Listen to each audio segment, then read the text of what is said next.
then briefly on another matter with respect to your committee intel, I know you put forth a request for a briefing from DNI today. Have you heard back from them? Do you expect a briefing?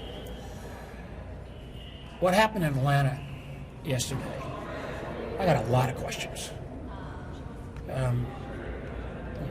We all know that President Trump is obsessed about the fact that he lost Georgia and he lost the 2020 election.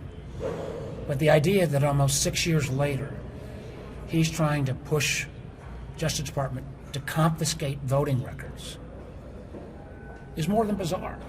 You layer on top of that, and I'm trying to get all the information now. My understanding is the FBI head of the field office in Atlanta has either quit or been fired.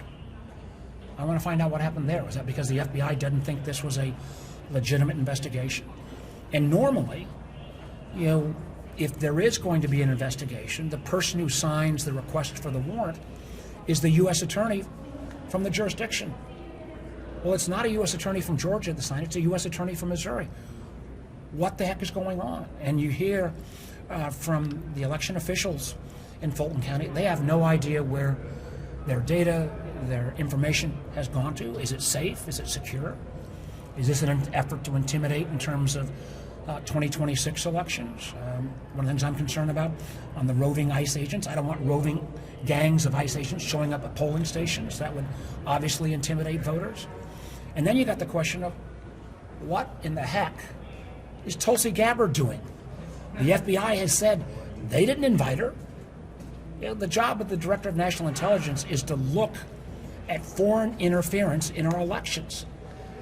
And if one of the things of the many things that's bothered me about Ms. Gabbard is that she over the last year has literally taken apart the Foreign Malign Influence Center that was set up during the first Trump administration. And I don't give the first Trump administration a lot of credit, but what they did on election security was darn good.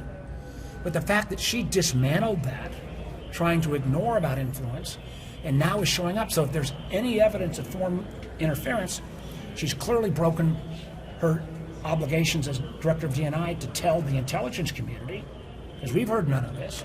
Or is this just an effort, a kind of a pathetic effort to try to appeal to her boss and get back in his good graces, to feed into his obsession?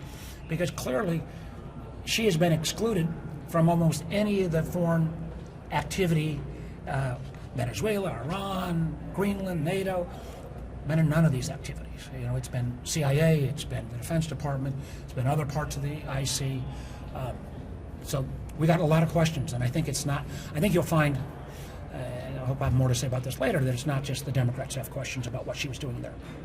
Thank you, sir. Thank you.